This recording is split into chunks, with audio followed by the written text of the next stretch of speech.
জগৎ জুড়ে আছো তুমি, হে প্রভু দয়াময়। সপ্ত আকাশ সপ্ত জমিন সৃজিলে তুমি অসীম করুণায়, সৃজিলে তুমি অসীম করুণায়। জগৎ জুড়ে আছো তুমি, হে প্রভু দয়াময়। সপ্ত আকাশ সপ্ত জমিন সৃজিল তুমি অসীম করুণায়, সৃজিলে তুমি। أعوذ بالله من الشيطان الرجيم. بسم الله الرحمن الرحيم.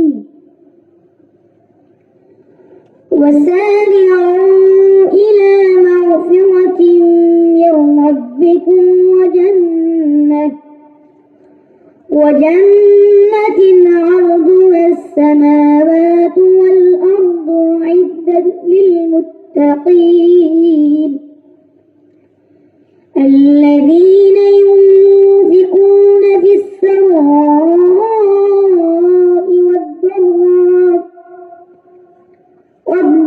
والضراء والكاظمين الغيظ والعافين عن الناس. সালাতু সালাম পাঠাই মোরা রওজায়ে আতার, যেথায় ঘুমায় প্রিয় নবী কুল নবী সরদার, কুল নবী সরদার। সালাতু সালাম পাঠাই মোরা রওজায়ে আতার, যেথায় ঘুমায় প্রিয় নবী কুল নবী সরদার, কুল নবী সরদার।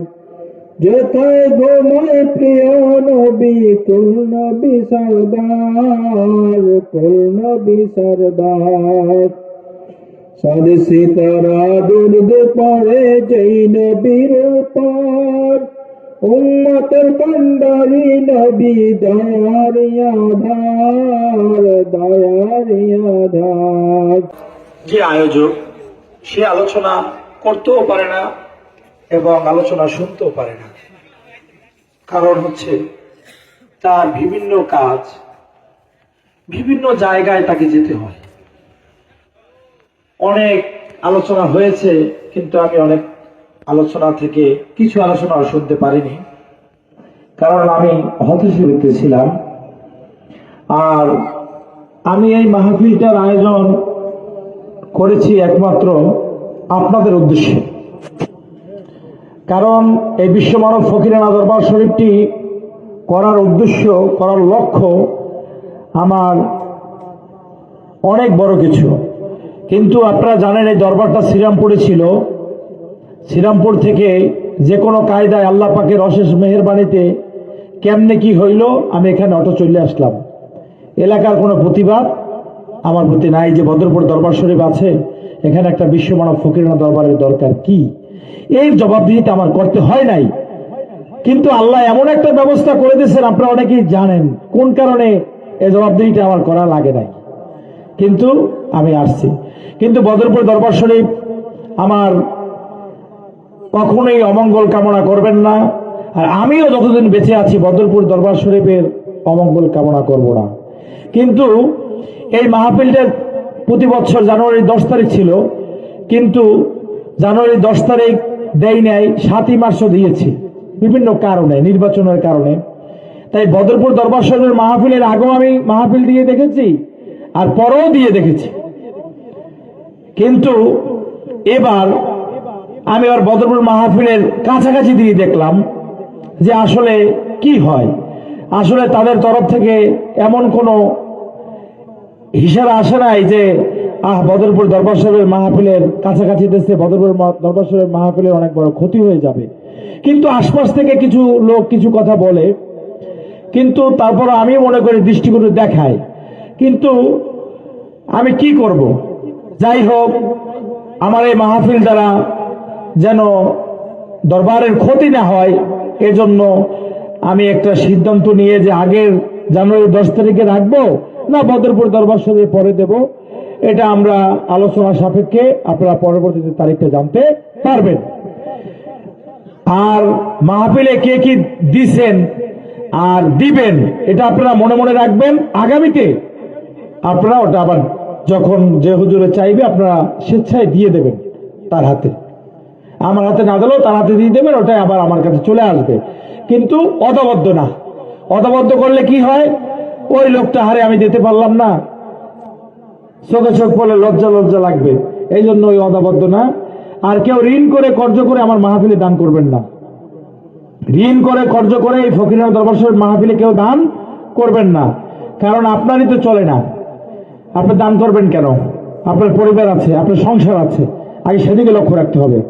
আগে মাহফিল বড় না, আগে আপনার সংসার বড়। তারপরে যদি মনে করেন যে দৈনিক 1 টাকা করে যদি রাখি বা মাসে 100 টাকা যদি রাখি, বছরে 1000 টাকাতে কোনো ব্যাপার না। এটা যদি মনে করেন করতে পারেন। আবার আপনার খুশি মনে চাউল দিতে পারেন, আবার নাও দিতে পারেন, এটা একমাত্র আপনার ব্যাপার। আপনি মাহফিল শুনবেন, আলহামদুলিল্লাহ। মাহফিল শুনবেন না, তবরক খাবেন, আলহামদুলিল্লাহ।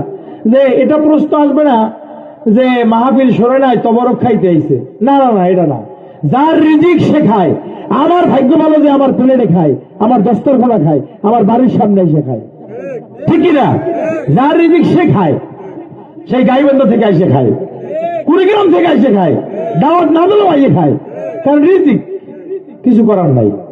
কারণ আমি কুড়িগ্রাম বক্তারকে দাওয়াত দিচ্ছি, রংপুরের বক্তারে কিভাবে কি আইসে বললো।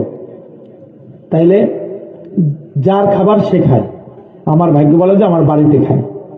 যাই হোক, আমি আলোচনার দীর্ঘতা করব না, অনেক শীত এবং অনেক সময় হয়ে গেছে।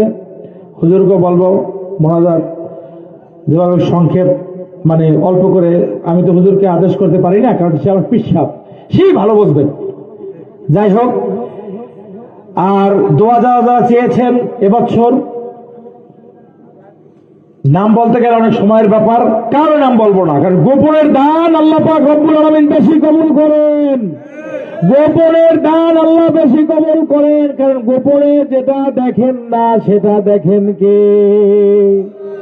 গোপনে যেটা শুনেন না সেটা শুনেন কে? তাহলে আপনি আল্লাহকে রাজি খুশি করার জন্য আপনি দান করবেন, ওটাই আল্লাহ পাকের দরবারে কবুল হয়ে যাবে। এই বলে আমি আমার আলোচনা শেষ করছি। আসসালামু আলাইকুম ওয়া রাহমাতুল্লাহি ওয়া বারাকাতুহু। করুণায় নিশীতে গগনে চলে তারকার মেলা, চাঁদের হাসিতে মন হয় উতলা। নিশীতে গগনে চলে তারকার মেলা, চাঁদের হাসিতে মন হয় উতলা। হাসনা নেসার সাহেবের মা বাপ, দাদা দাদি, নানা নানি, শ্বশুর শাশুড়ি, পিতৃকুল মাতৃকুলের, শ্বশুর কুল শাশুড়ি কুলের মধ্য থেকে যারা কবর দেশে হয়ে চলে গেছে, সকলকে আল্লাহ আপনি মাফ করে দেন। ওনার মাকে আল্লাহ হায়াতের মধ্যে বরকত দিয়ে দেন, শরীর সুস্থ এবং ভালো করে দেন। ইয়া আল্লাহ, আমাদের সকলের মধ্যে আপনার কাজ রহমত নাজিল করেন। আমাদের এই মাহফিলের সভাপতি সাহেব সহ যত ওলামায়ে কেরাম অনেক দূর দারাজ থেকে এসেছে, আল্লাহ সকলের হায়াতের মধ্যে আপনি বরকত দিয়ে দেন।